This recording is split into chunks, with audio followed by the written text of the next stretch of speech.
9 years ago, I was driving fast on a dark and rainy night in India. My fingers gripped tight to the steering wheel. As my anxiety built up and hands started shivering, I started feeling like I was losing control. There was a sharp turn ahead, and I went in and hit an island. Boom! Well, I'm grateful to be here. That night I realized it wasn't just the car that I was losing control of. I was losing control of my life. During that time in my early 20s, I felt lost and disconnected internally and with others. Although I was ambitious and had goals, I wasn't really able to live up to it because my own mind was working against me. Overthinking, fear, self-doubt, and negative thought patterns drain my energy. This happens to many of us. According to the National Science Foundation, we have up to 60,000 thoughts per day, and 80% of them tend to be negative. Even more interesting, 95% of those thoughts are repetitive, meaning most of what we think today, we thought yesterday, and we're very likely to think tomorrow. Feels like there is no way to escape this negative loop. There is. The after effects of my accident made me realize that we can reprogram our very powerful subconscious mind to move from scarcity to abundance, from fear to confidence, from doubt to self-belief. One of my biggest realizations was to be conscious and intentional about directing my energy to learn, grow, and build versus worry, complain, and criticize. Over the years, I transformed the poison of suffering into the medicine of happiness and purpose. I'm Lakshya Daga, founder and CEO of TruLeague, Babson College MBA alum, and a national level golfer. I'm going to talk to you about training your mind to be in a positive state, to believe in yourself, achieve your goals, build strong relationships, and live your best life. There is a lot of information out there about positive thinking. We're going to dive into 3 actionable ways to do this cognitive reframing that have worked for me and many others that you can practice anytime, anywhere. To do this, we need to understand the principle of vibrations. Everything in the universe vibrates at a specific frequency, including thoughts, emotions, and objects. So everything vibrates, nothing rests. Thoughts and feelings such as gratitude, compassion, and hope are at a higher frequency than anger, fear, and hatred. So when we're in a negative or low vibrational frequency, what we attract to ourselves are negative experiences. When we're at a higher frequency, we attract positive experiences. So the goal is to uplift our frequency. Let's talk about 3 simple ways to do that and unlock a better version of ourselves. Affirmations, visualization, and gratitude. Affirmations are positive statements that create new neural pathways in our brains. We can let go of what's holding us back by reinforcing positive statements over and over again, such as I'm strong, I'm worthy, I'm fearless, I'm awesome. Our brains treat I am statements as commands. Affirmations trick our brains into acting as if the situation is already true. That's why we say and write these in the present tense. Research from the Personality Bulletin found that daily affirmations increased self-esteem by 20% within a month. Muhammad Ali, the boxer, would constantly tell himself, I'm the greatest, and he became exactly that. You tell yourself you can close that deal or ace that interview, you're far more likely to do it than a person who believes they can't. So some easy ways to practice affirmations every day. There are tons of I am affirmation podcasts out there. I love to listen to them while cooking and running. Music has a very high vibrational frequency. There's also a song that my mom and I call the affirmation song. Unstoppable, by Sia. The words are magnetic. I'm unstoppable. I'm a Porsche with no brakes. I'm invincible. I win every single game. I'm so powerful. I don't need batteries to play. I'm so confident. I'm unstoppable today. Thank you. Do you want to be unstoppable? Then write your affirmations down.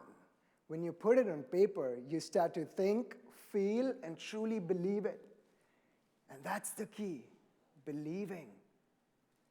I place sticky notes with inspiring statements where I can see them every day. On my work desk, refrigerator, even my mirror. Repetition of that same thought is crucial to get back on that frequency. Repetition. Would you like to see the home screen on my phone? It's a powerful affirmation. All of life comes to me with ease, joy, and glory. Visualization. Our subconscious mind, this is key. Our subconscious mind does not know the difference between reality and imagination. Many very successful people, such as Steve Jobs, Lady Gaga, Cristiano Ronaldo, have used the power of mental imagery to supercharge their lives. A study by Psychology Today found that those who visualize their goals are 40% more likely to achieve them. So, you're only limited by weakness of attention and poverty of imagination. What is it that you really desire? Let's do a simple exercise together. I invite you to close your eyes for a few seconds.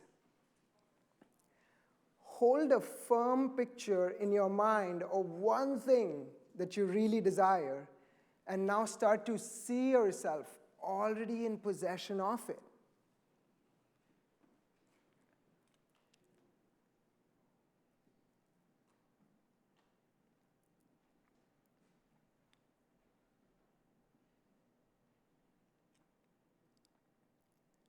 Please feel free to open your eyes. Thank you.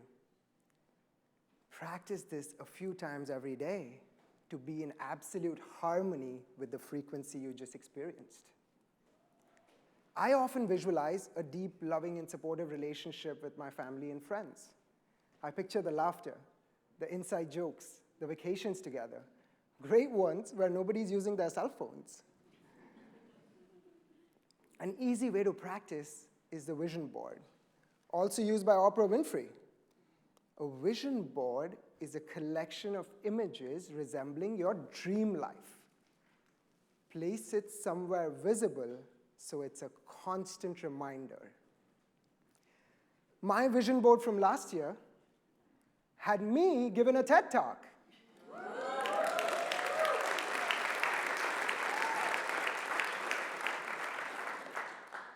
What your mind can conceive and believe it can achieve, said Napoleon Hill, the author of Think and Grow Rich.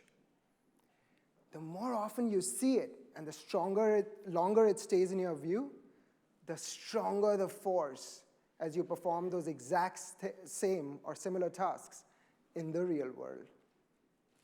Gratitude. The whole process of mental adjustment and atonement can be summed up in one word: gratitude. Dr. Daisaku Ikeda, my mentor and one of the greatest peacemakers to have ever lived, shared, "Thank you is a miraculous expression. It encourages us when we hear it and energizes us when we say it to others." I consciously try to say thank you many, many times each day to my family, friends, my team, even my home for shelter and my car for mobility. Practicing gratitude is said to increase happiness. Why? Because gratitude and negativity cannot coexist in the same moment. It's the opposite of arrogance and resentment. Think about the little things that you are grateful for. The crunch of an apple, your morning coffee, the parking space that opened up, or the amazing conversation you had with a stranger. An easy way to practice gratitude: I keep a notebook by my bedside and list just 5 things that I appreciate each day. And try to remain in that state of feeling thankful for a few minutes in the morning when the mind is most receptive to suggestions. Thoughts are the language of the mind, and feelings are the language of the body. We become what we think about and say to ourselves. It creates and shapes our reality. As you vibrate at a higher frequency, you attract positive people, mentors, opportunities to create immense value. Being in a state of abundance is a conscious choice we can make. Your strong relationship with yourself is the launchpad and foundation for meaningful relationships with others. That's what makes life really beautiful. My road led me to find my purpose. I founded a company dedicated to helping millions of prospective higher education students around the world make confident decisions about their education and future. I encourage you to try one affirmation, visualize one goal, write one statement of what you're grateful for. We are creators. You are the protagonists of your life. Raise your vibrational frequency and create your dream life. Thank you.